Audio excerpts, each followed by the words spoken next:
έξαλα και δείτε πως τον κυνηγάνε οι συμπαίκτες του για να...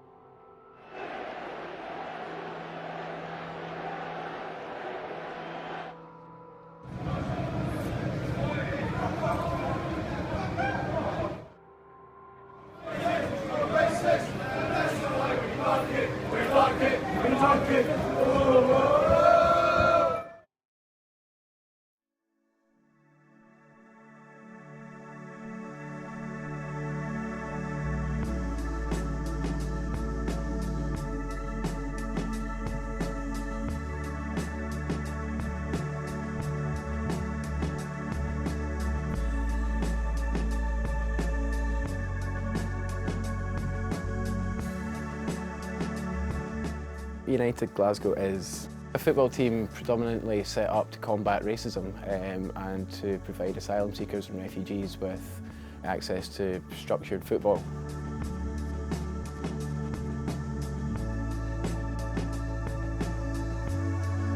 Well, the club started in 2011 when I was volunteering with a charity called Unity in the Community. And what we were finding was a lot of the young asylum seekers, particularly young men who were coming to Glasgow, were feeling very isolated because they didn't have family units, they didn't have social groups, they didn't have the money to get involved in sports groups, and they couldn't work and they couldn't get into education. And what seemed to be the uniting factor amongst them all was that they all wanted to play football. They all saw themselves as the next Messi or Ronaldo, so it was a good opportunity to get people out of the house, basically. So it started off with just a handful of us running around the public parks, and then gradually it built into the club that we've got today.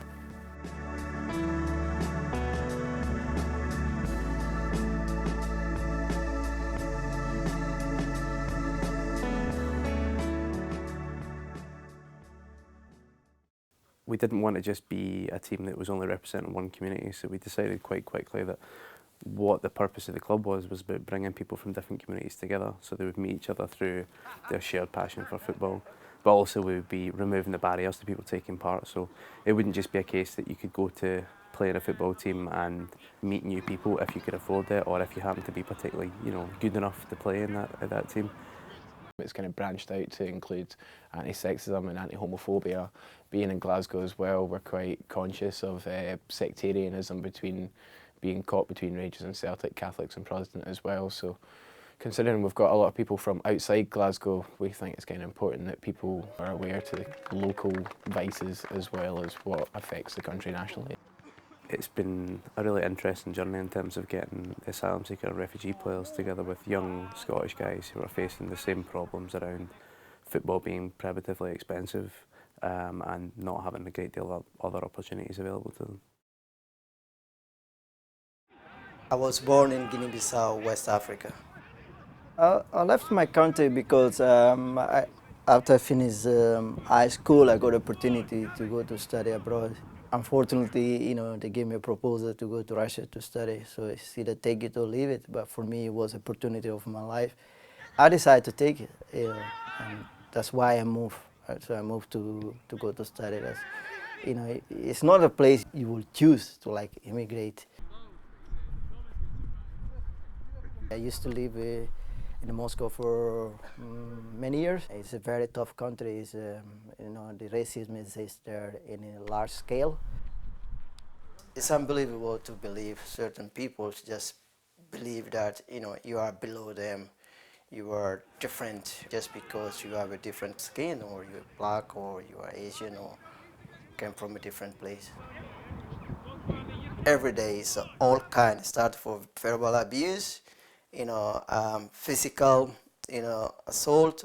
For instance, I lost a very close friend of mine, a guy that I knew from the street when we were very, very young.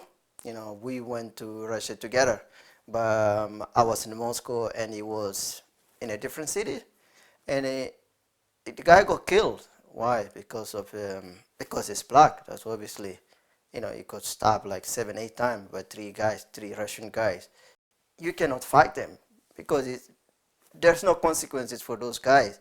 You always will lose. It's easily, get killed. I have a different scenario in Moscow when You walk on the street, you know, you see like 20 people, you know, suddenly started to attack you.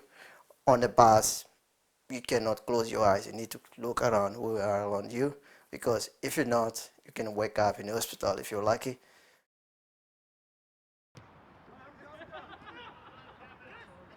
My name is Sabil Satchalhazer.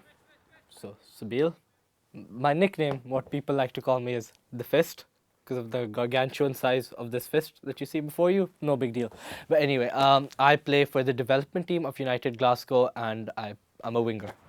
I'm originally from Pakistan. Was born and raised in Islamabad, which is the capital. I personally can't say I've been discriminated against or I deal with it in my everyday life. It's something I don't see very often either, but you do know that it exists because you hear about it on the news, you hear about it on the TV, and you hear your other people you know have issues with it.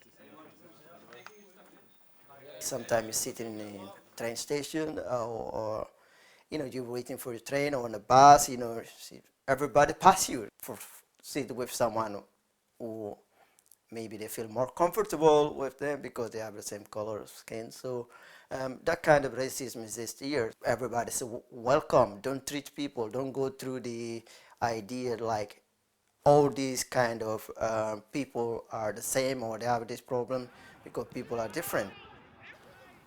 I think it would help if there was more organisations standing up for minority communities.